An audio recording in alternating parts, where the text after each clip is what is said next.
Seorang suami tega menganiaya istrinya sendiri hingga meninggal dunia di Surabaya, Jawa Timur. Polisi menduga sang suami terbakar cemburu lantaran istri sering main TikTok. Korban pertama kali ditemukan sang anak dalam kondisi bersimbah darah pada Jumat 15 Oktober 2021 pagi.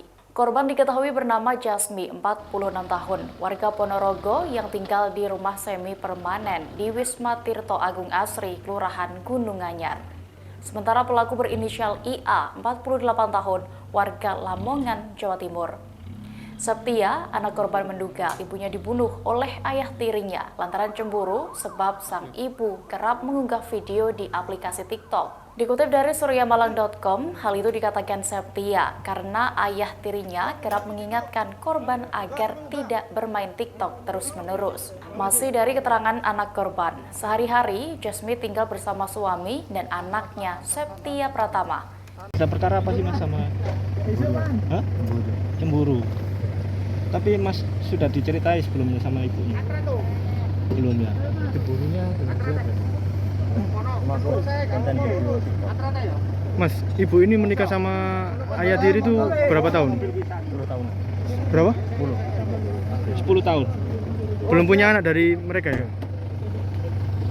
Konten YouTube-nya apa aja mas? Enggak punya nih. Facebook kah? Ini TikTok. TikTok. Saat kejadian, Septia tengah bekerja, sedangkan di rumah hanya ada ibu dan ayah tirinya.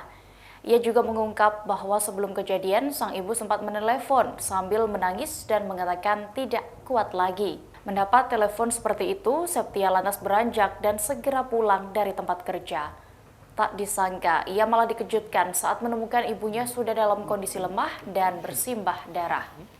Sementara itu dikutip dari surya.co.id, Kasat Reskrim Polrestabes Surabaya Kompol Mirzal Maulana menjelaskan kronologi pembunuhan ini.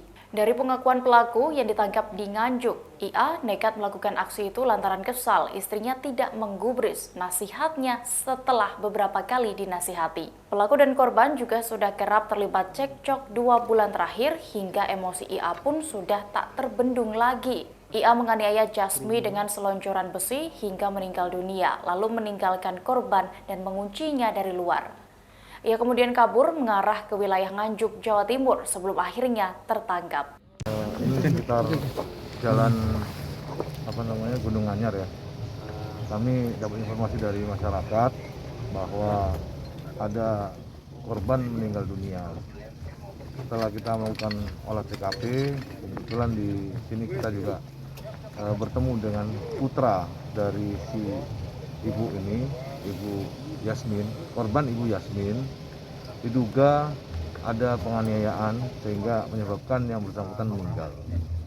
Kami dari Satreskrim Polrestabes Surabaya melakukan cek TKP bersama dengan Inafis dan didapatkan keterangan-keterangan ada luka di bagian kening kiri 2 di sini, kemudian di bagian kepala belakang sampai kulitnya terkelupas sehingga korban kehabisan darah dan meninggal di pangkuan putranya.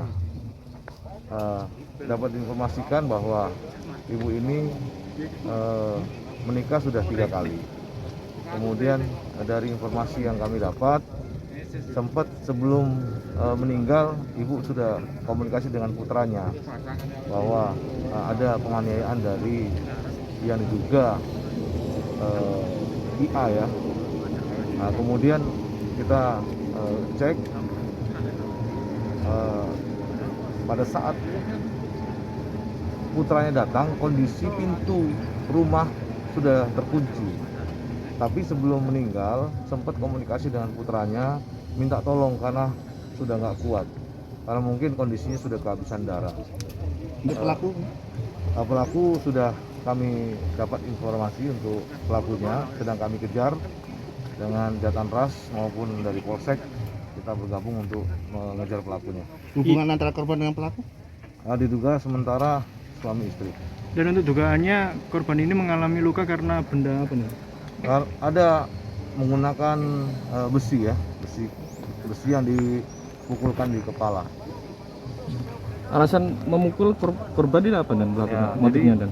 kalau informasi yang kami dapat, si korban ini kan suka membuat konten ya, konten di media sosial, sehingga memancing orang-orang untuk yang netizen untuk komen di media sosialnya, sehingga suami ini ada kecemburuan. Jadi kami melihat sementara motif yang bisa kami lihat ada motif cemburu karena konten media sosial yang dibuat, kemudian mereka cekcok dan akhirnya terjadi pembunuhan. Oke. Ya. Terima kasih.